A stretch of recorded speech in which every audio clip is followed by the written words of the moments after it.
이나 개인적인 고민에 대한 상담도 포함하게 된다. 영업사원에 대한 평가에 영향을 미칠 수 있는 사람은 멘토가 될 수 없다. 주로 고참 영업사원이라든가 고참 영업관리자, 임원 이런 사람들이 주로 멘토. 인생을 살면서 멘토가 필요해 안 필요해요? 멘토를 갖는 게 좋은 이유는 박혜진 멘토를 가지면 좋은 이유가 뭔가요? 박혜진 인생 살면서 멘토가 있나?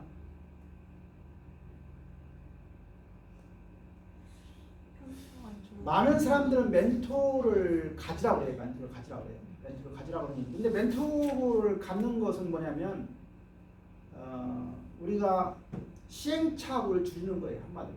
맞아요. 네. 우리 사람들이 멘토 역할을 잘 해주려고 합니까? 안 해주려고 합니까? 하려고 그래? 안 하려고 그래? 내가 예를 들어서 나도 언젠가 뭐 사업에 성공하려고 한다. 그러면 그 관련된 사업의 사장한테 내가 뭐 하는 사람인데 당신한테 좀 이렇게 뭘 배우고 싶다라고 하면 그 사람들이 그걸 봐주나 안 봐주나요? 인간은요 대부분 자기가 어느 위치에 성장하게 되면요 누구를 돕고 싶어요. 돕고 싶어요. 그리고 자기가 잘난 거에 대해서 좋은 거에 대해서 말하고 싶어요. 인간은 원래 그래요. 그래서 그 멘토를 원하는 사람이 뭐 혐오스러운 얼굴이거나 혐오스러운 사람이야. 기본적인 에이거 이런 거 있는 사람 만나고 싶지 않지만 기본적인 상태만 되면 대부분 그 사회적인 지위를 가진 사람들은요 그 멘토 하는 거에 대해서 그렇게 싫어하지 않아요. 우리가 일반적으로 그 사람들 싫어할 거 바빠서 싫어할 거라고 하지만 그 사람들 바쁜 가운데 시간 내줘요. 따라서 그 멘토 인생 살면서 멘토를 잘 활용하면 내가 겪지 않아야 할 시행착오를 확 줄여요. 그러면 다른 사람은 10년 동안에 해야 할 일을 그 멘토를 잘 구하면 3년 만에 거기에 도달할 수 있어요. 따라서 여러분들은 인생 살면서 자기가 하고자 하는 분야에 좋은 멘토를 꼭 가져야 될 필요가 있어요. 그래서 성공한 사람들은 항상 멘토의 역할이 컸다고 그래요. 멘토의 역할이 컸다고 그래요. 대학 다닐 때부터 자기가 어느 분야에 가겠다고 하면 그 분야에 관련된 성공한 사람들을 자기의 멘토로 삼는 걸 해보도록 하겠습니다. 영업사원 역량의 중요성입니다. 영업사원 역량이 왜 중요하냐 그 배경을 보면 영업이 수익의 원천이다. 회사에서 아무리 좋은 물건 만들어도 결국 못 팔면 끝이에요. 마케팅에서는 전반적인 계획을 세우는 것이고 실제로 파는 행위가 영업 아니에요. 그러니까 영업이 결국은 그 회사 프로핏의 원천이에요. 가장 핵심이죠. 영업의 중요성이 증가하는 이유는 뭐냐? 경쟁이 점점 심화되고 있어요. 만들어놓다고 팔리는 게 아니에요. 아무리 물건 좋게 만들어도 제대로 마케팅에 영업이 안 따라주면 안 팔리는 거예요. 그러니까 경쟁이 심화되고 있다. 제품이 그게 그거예요.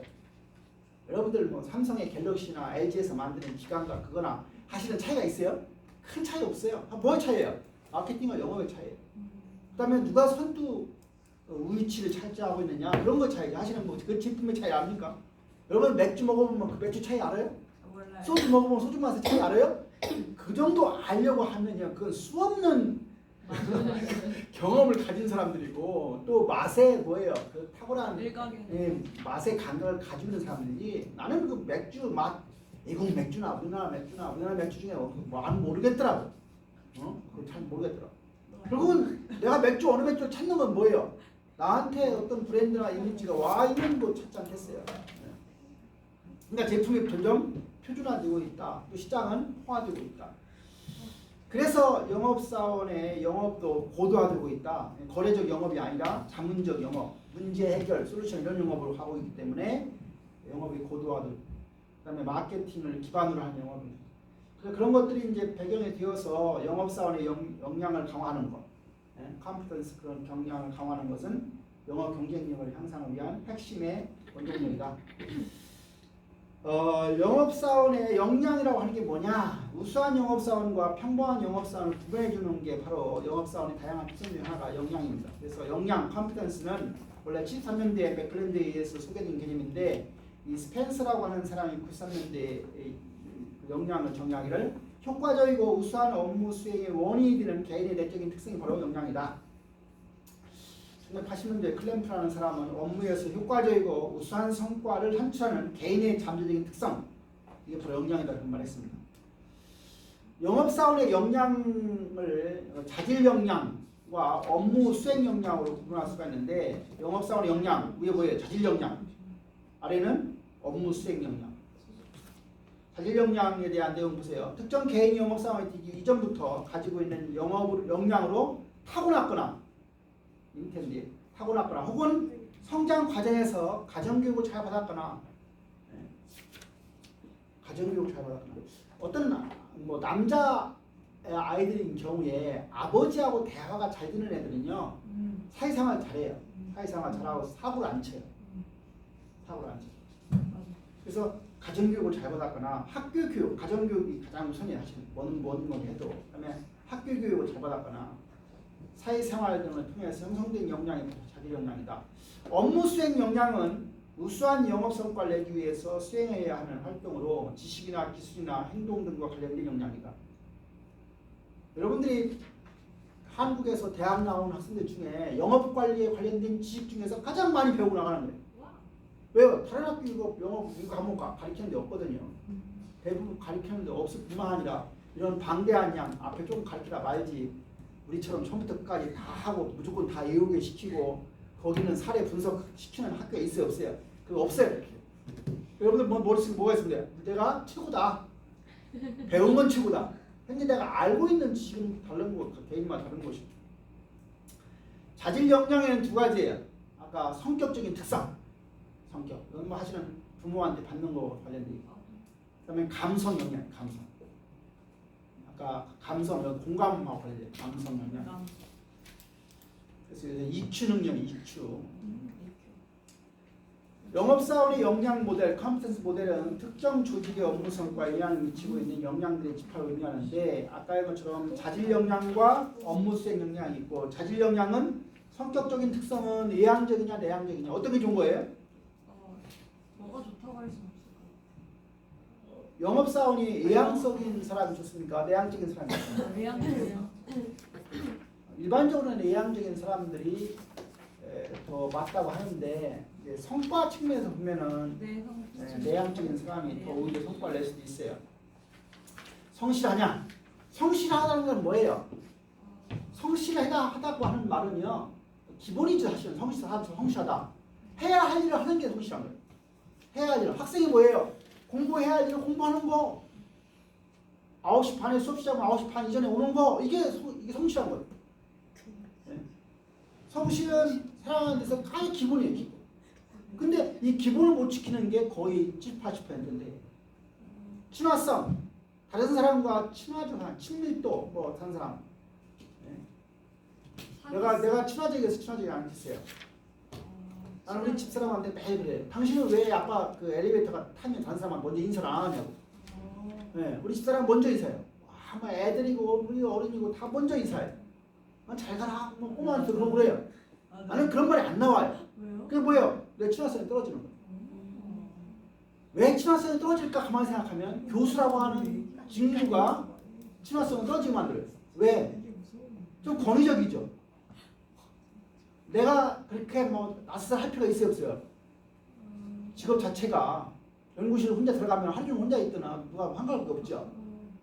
더구나 나 같은 경우는 내가 생각해보세요. 지금보다 내가 95년도부터 학장을 했으니까 몇 살 했겠어요? 30대 했어요. 내가 교무처장이나 이런 것들을 30대 했어요. 그러니까 어디 학교에 다른 데 학교에 가면은 내가 제일 적었어요.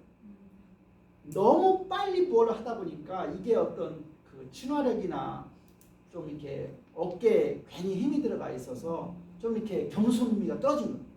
내가 겸손미가 떨어지죠? 저희 네? 내 겸손미가 떨어지지? 내가 그러지 않나? 잘 몰라요. 그럴 텐데. 개방성, 개방적인 거예요. 정서적 안정성, 이런 것들이 이제 성격적인 특성과 관련해서 이런 것들이 좋아야 뭐 자질 역량, 감성 역량, 진실성, 주도성, 성취지향성, 공감력, 조직 인지 능력, 팀워크, 타인 육성, 영향력. 업무 수행 역량과 관련해서는 사회적 관계 형성 역량. 고객사 구성원들과 사회적 관계를 잘 형성하는 사람. 팀 구성원들과 사회적 관계 형성하는 사람. 타부서 구성원들과 사회적 관계 형성. 자문적 영업 관련 역량. 정보 수집 능력. 사내 자원을 동원할 수 있는 능력. 니즈 파, 가치 제한. 기술 지식 관련 역량. 제품에 대한 지식, 커뮤니케이션 역량, 협상력. 저는 뭐 인생 살아보니까 협상력도 없는 것 같아요. 내가. 협상 떨어지는 거. 협상에서 이긴 적이 한 번도 없어요. 협상을 별로 피하고 안 하고 싶어요. 네. 협상에서 이긴 적이 한 번도 없어요. 네. 협상력이 떨어지는 것 같아요. 근데 중요한 것은 여러분들 인생 살면서 내가 협상력이 높다라고 판단하는 순간에 협상에 쳐요. 조혜인, 내가 뭐라 그랬어? 전민영, 내가 뭐라 그랬어? 이길 수 있다는 마음을 가진 순간 협상에서 내가 협상을 나는 협상 잘하는 사람이다라고 생각하는 순간에 협상에서 내가 항상 지게 돼 있다. 왜냐하면 협상을 가면 상대방이 훨씬 나아요. 항상. 상대방이 훨씬 더 준비를 많이 했어요. 그런 전제를 바탕으로 해서 인생 살아가는 게 훨씬 더 바람직한 면이 돼요. 그래서 이걸 그림을 그리면요, 이렇게 성격적 특성과 감성 역량이 독립 변수고, 그래 이런 변수 보면은 박혜진 여기 있는 변수가 무슨 변수야? 그냥 이쪽에 있는 게 독립 변수, 인디펜던트 베리어블이고, 이건 디펜던트 베리어블 뭐예요? 종속 변수고, 가운데는 무슨 변수라고 해요? 이상 변수? 파라메타 베리어블, 매개 변수라고 해요. 매개 변수. 독립 변수, 종속 변수, 가운데 있는 것은 매개. 이게 매개를 통해서 이렇게 하는 거예요. 근데 여기다가 이렇게 하는 경우 있어요. 이렇게 변수 중에 요 화살표에 가는 거 있어요. 이것은 조절 변수라고 해요. 조절 변수. 이제 저 화살표로 가는 변수라고 한다고?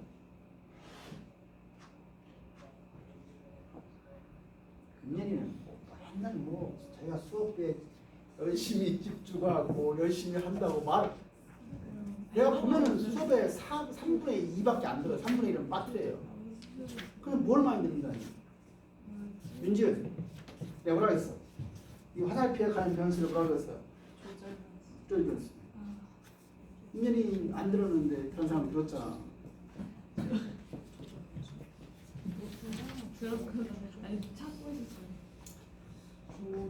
대형 소비재 제조업체 영업사원 유형을 구분해 보면 그 영업사원의 유형과 주연물 파악하기 위해서 해당 업종의 유통경로에 대한 파악이 수행돼야 되는데, 그 유통경로를 기반으로 한 대형 소비재 제조업체 영업사원을 보면 전속 대리점, 가맹점, 도매상 같은 중소규모 자영사업자 담당 영업사원이 있는가 하면, B는 대형 유통업체 담당 영업사원이 있습니다. 그래서 중소규모 자영업자 담당 영업사원의 경우에 주요 업무는 본사 지원 정책을 해당 사업자한테 맞게 잘 구성해서 제시하는 게 역할이라고 하면, 대형 유통업체 담당 영업사원이라고 하면 대형 유통업체 머천다이저 이 MD와 협상 업무, 상품 구색, 수량, 가격. 다시 말하면 이제 어느 품목을 뭐 이마트나 롯데마트나 홈플러스에 할 때 가격을 똑같이 주는 게 아니에요.